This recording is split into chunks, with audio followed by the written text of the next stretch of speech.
WWE's version of ECW launched in 2006, and right from the get-go, everyone realised that this wasn't going to be the same ECW that fans had previously enjoyed. The original ECW felt rebellious, it felt defiant, and it felt revolutionary in terms of the content, presentation, and in-ring action it provided. The WWE version was more like what Vince McMahon felt ECW should be, and it almost seemed like he was going out of his way to tarnish the legacy the original ECW left behind. A legacy that many fans still hold very close even nowadays. The idea to launch ECW as a separate WWE brand came about after the success of the first One Night Stand pay-per-view, an idea that actually came from ECW original Rob Van Dam. The One Night Stand show was fantastic and it really captured the spirit of the old ECW. The sequel wasn't bad either, but fans noticed a lot more WWE guys competing at One Night Stand too, and that's because the whole brand itself was going to get relaunched under the WWE banner. ECW was going to be a weekly television show alongside Raw and SmackDown, and it was going to air on Sci-Fi, which should have rang alarm bells right from the get-go. In this episode of Atrocity, I'm going to pick out some of the dumbest stuff from the WWE version of ECW. Some of this you'll remember and some you won't. Either way, you'll gain a good idea of why this whole thing was considered a flop, and you'll see why it angered a lot of old school hardcore ECW fans.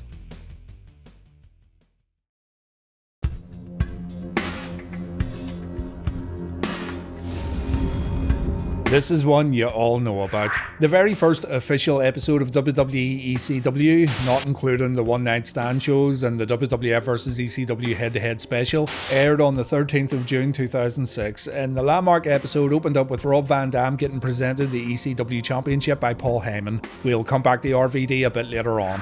After this 10-minute long opening promo, fans settled in to see the first ECW match on this brand new weekly television show, and out walks a zombie. Yeah, a zombie, the living dead. The reason for a zombie appearing on ECW television? Well, Sci-Fi wanted it. The network wanted supernatural bollocks because, you know, we're on the Sci-Fi channel here, and instead of putting their foot down and saying no, McMahon and company obliged. The zombie got a terrible reaction. Fans were confused as their beloved ECW had immediately got turned into something straight from 1995 WWF, and all the zombie could do was growl a lot. That's riveting right there. The Sandman came down to beat the zombie up, and yes, this was an official match by the way. And I read somewhere that Sandman beating the zombie up so quickly and decisively was a way for the WWE to show they didn't care much for Sci-Fi trying to tell them what to do and who to present on their TV shows. The thing is though, you still presented it, so the damage was done. No one really remembers Sandman beating the zombie up, they just remember the image of the zombie walking down the ramp. So yeah, a terrible start to this new TV show. The supernatural gimmicks didn't stop here though. Many will remember Kevin Thorne appearing in ECW like he was 8 years late for the Brood faction. And yes, supernatural and spooky gimmicks are absolutely nothing new in wrestling, especially in the WWE, but this was supposed to be ECW. Fans had it in their heads they were going to see extreme wrestling every week because, you know, it's kinda in the name, but instead they were getting spooky zombies and vampires. That's also not to say that the original ECW didn't have its fair share of silly gimmicks, but it all felt a bit more shameless right here.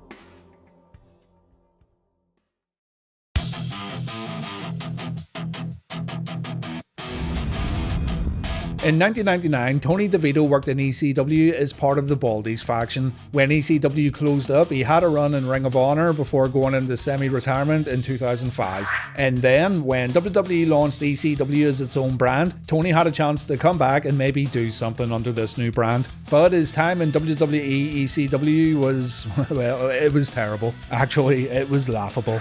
In the space of 2 weeks, he played 2 different characters, and this all happened during the very early days of the WWE ECW television show. First, he came out as Nacho Libre. The movie Nacho Libre had been a modest success, and WWE wanted to get in on the action. So out comes Tony DeVito dressed like Jack Black's character in the movie, only he spoke like the Macho Man Randy Savage.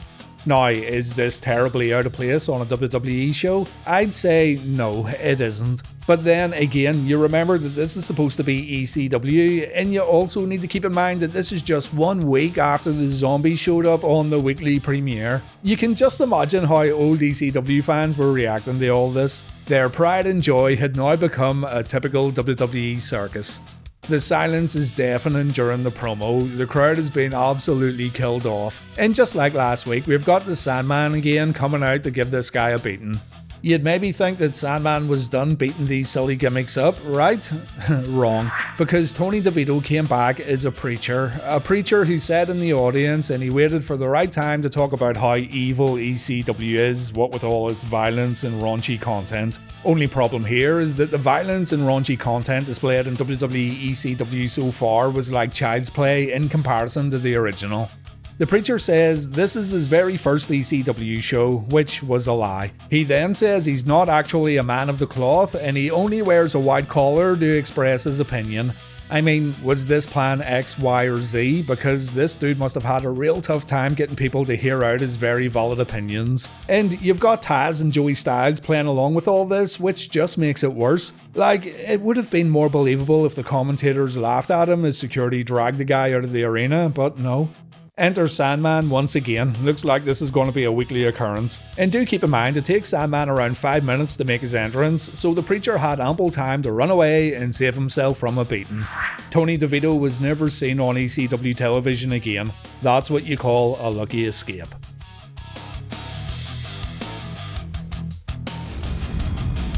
Another big problem ECW had during its WWE Revival centered around ECW and WWE Champion Rob Van Dam. RVD had finally gotten his flowers when he defeated John Cena at One Night Stand 2006 for the WWE title. As mentioned earlier, the ECW Championship belt was then presented to Rob on the very first episode of ECW on Sci-Fi, and the main company's storyline centered around Van Dam during the early days of the show. On July 3rd, 2006, it was reported that RVD and Sabu had been arrested. RVD was speeding when an Ohio State Patrol officer pulled him over, and inside the vehicle the cop found 18 grams of weed along with Vicodin pills. Sabu, who just passed away by the way when I was scripting this video, so rest in peace Sabu, but Sabu was carrying a little stash of his own too. RVD tweeted that he was never actually arrested nor detained. He just showed up, paid his fine and left, but that didn't stop the WWE from suspending Van Dam for 30 days. And that meant RVD would have to drop both the WWE and ECW championships in quick succession before heading home to serve out his punishment. As rough as those early episodes of ECW TV were, RVD was definitely a highlight. As a matter of fact, Rob would be a highlight on any show he competed on because he was just that good. But this punishment had severe consequences for Rob's overall legacy, seeing as he wouldn't get near the ECW belt again, nor, more importantly, the WWE belt. I'm sure RVD doesn't care all that much. He's such a laid-back cat that he probably sees it as a blessing that he didn't have to become the proverbial face of the company, what with all the baggage that comes along with it. But for the ECW brand itself, it wasn't good to have their top star seen in this manner. I mean, original ECW? Yeah, this shit's like brownie points. WWE ECW? No sir, not gonna happen.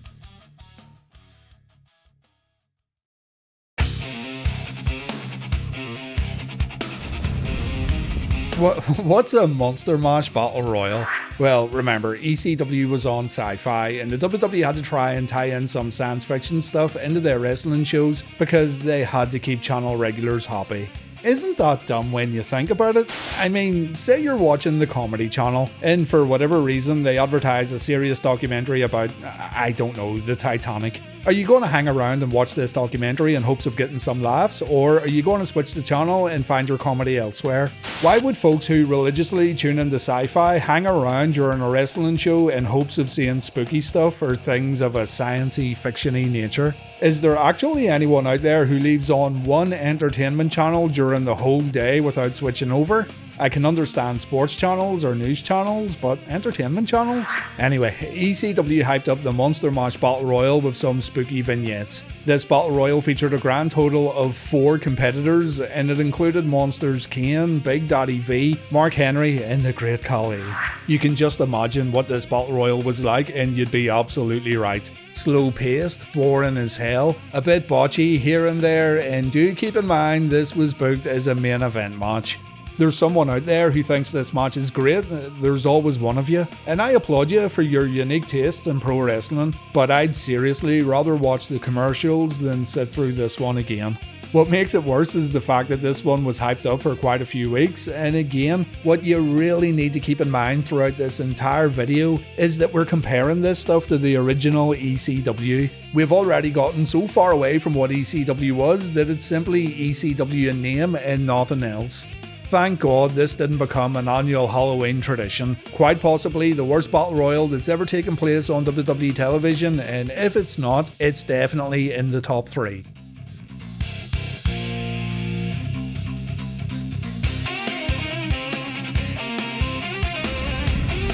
Speaking of Viscera, the last time this dude seriously competed for a world championship was back in 1995 WWF, and we all know how that turned out. Mabel vs Diesel was not a good little piece of business, and that SummerSlam main event looked back on in a very unfavourable manner. To put it lightly, it was the drizzling shits. Viscera had another chance to win a world title on pay-per-view when he faced CM Punk for the ECW Championship, and the match was bad. Really, really bad.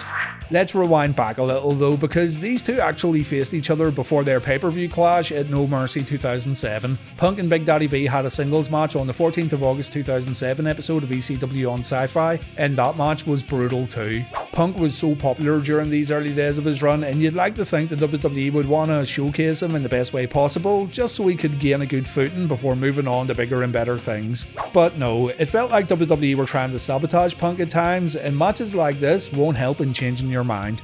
All Punk could do here was pull off his corner knee attack. The rest of the 3 minutes or whatever it may be centered around Big Daddy V's incredibly slow offense. You'd look over this if Viscera was actually pulling off insane feats of strength not possible by any other man, but it's just boring to watch and it makes you want to switch the channel, especially when Big Daddy V wins via countout. It's remarkable that someone watched this match and decided to book these two in a future pay-per-view bout. Either that or the higher-ups just weren't watching ECW, which, to be fair, is highly likely. Punk won the ECW Championship in September when he defeated John Morrison, and his first pay-per-view title defense was against none other than Big Daddy V in Chicago. The match didn't even hit the 2-minute mark, and the bout really highlighted how bad ECW had gotten at the time. Remember too that WWE pay-per-view showcased superstars from all 3 brands during this time period. You would have had fans who had already been turned off by ECW during their first year in business, so you kinda want to put on the best ECW matches possible in hopes of bringing some of those fans back in and showing them that, yeah, we sucked ass recently, but give us another shot. Look, we've got CM Punk as our champion. I don't know, if you like seeing dudes getting smothered under a lot of flab, then this one could be for you. It also ends in a DQ finish when Matt Striker gets involved, and that's the cherry on the cake right there. They couldn't even come up with a decent finish. Viscera attacks after the match, ECW's numbers continue to dwindle, and CM Punk must have really been wondering if this was the right career move when all this was going down. Viscera did not belong in any main event scene in 2007, not even on a B show like ECW.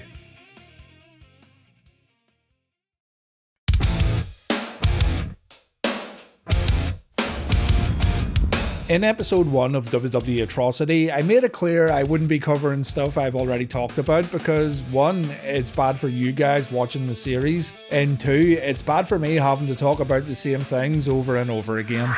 That being said, I simply cannot talk about the failures of WWE ECW without mentioning Vince McMahon becoming the brand's champion, because it definitely rubbed a lot of people the wrong way, and I don't mean just hardcore ECW fans either. Boys in the back, the most vocal of which being Rob Van Dam, felt that Vince was spitting on the legacy of ECW by holding its championship belt, but here's the thing, evidently Vince did not care a single bit. As a matter of fact, Vince went out of his way to incorporate a little comedy to his character while holding what was supposed to be WWE's most extreme and hardcore world championship. Vince lost his hair after the WrestleMania 23 Battle of the Billionaires and he decided to wear a do-rag. As the weeks went on, these do-rags would get a bit more colourful and McMahon thought he was cool and hip, but really he was just being a jackass, while fans of the Extreme all around the world couldn't stop complaining about what ECW had become. Now, I will say that I found a lot of the do-rag Vince stuff funny, and I urge you to watch the video I put together that looks at how this all played out week by week. But it's just the general idea of Vincent Kennedy McMahon holding the ECW Championship that's so ridiculous. You couldn't have imagined this when Paul E sat beside Vince during the ECW WWF invasion in late 96 and 97. If you went back in time and told fans in the ECW arena that Vince McMahon was going to be their world champion, you'd probably get your head kicked in by both the fans and the boys. And here he is, wearing a do-rag, holding the ECW Championship and running the company down.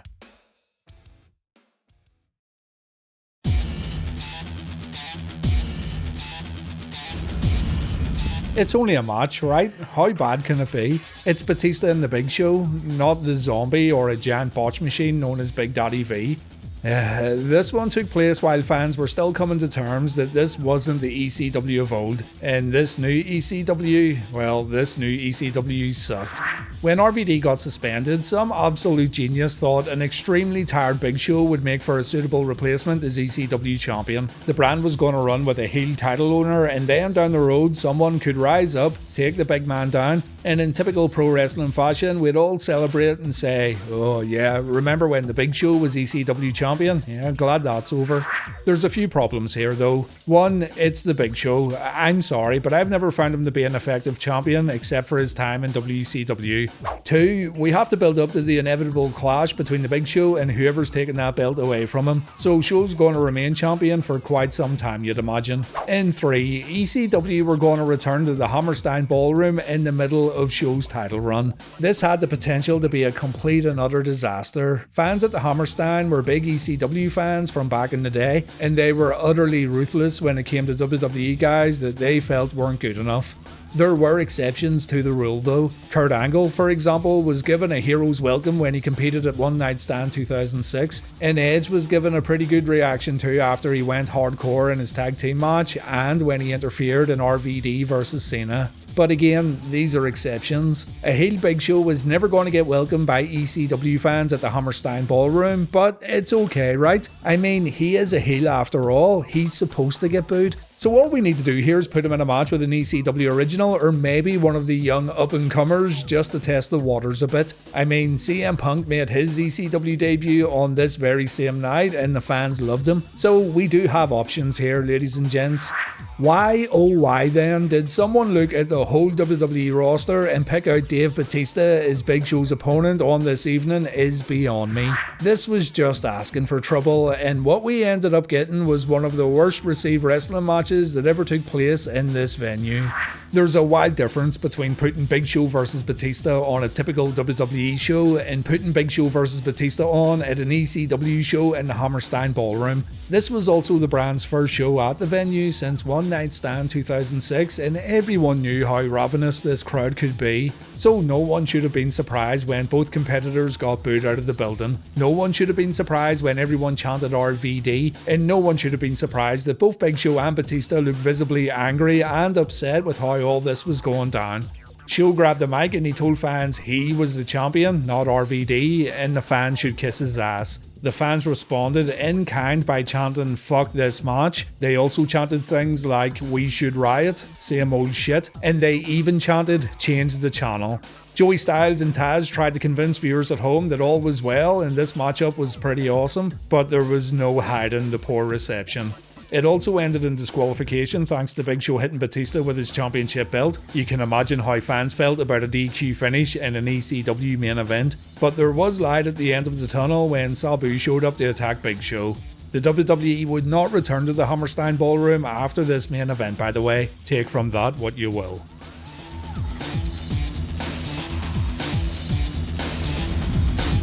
It's only 2008 and already it feels like the higher-ups don't know what to do with ECW. After Vince McMahon had won the championship, it felt like anyone could win it, and it's not like the belt could get devalued anymore. McMahon's run with the championship went a long way in making ECW's main belt look like a joke, so who cares who wins it, right? I mean, Chavo Guerrero's one hell of a performer, and in many ways I don't think he ever got the credit he truly deserves. And I guess WWE wanted to give him a little credit too by having him beat CM Punk on the 22nd of January 2008 episode of ECW on Sci-Fi. Fans had wanted Punk to hold the championship, but his reign ended in just over 3 months. And now that Chavo was champion, the belt was shared between the ECW brand and the SmackDown brand. It's a bit of a mess. At WrestleMania 24, Chavo had a chance to prove his naysayers wrong and prove that taking the belt away from Punk and putting it on Chavito was the right move. This was going to be historic because for the first time ever, the ECW Championship was going to be defended at WrestleMania, so we should have everything to gain here and nothing to lose. You know what happened?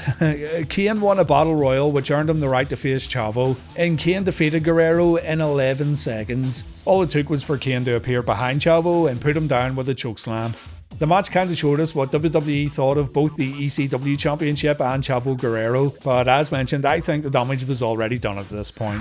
Kane would jump from SmackDown to ECW 2 nights after Mania, only to get drafted to Raw in June the same year, so the Big Red Machine has the distinction of carrying a single championship belt through all 3 WWE brands during a single reign. You don't know this because you don't care about the history of the WWE ECW Championship, and that's okay, no one else does either.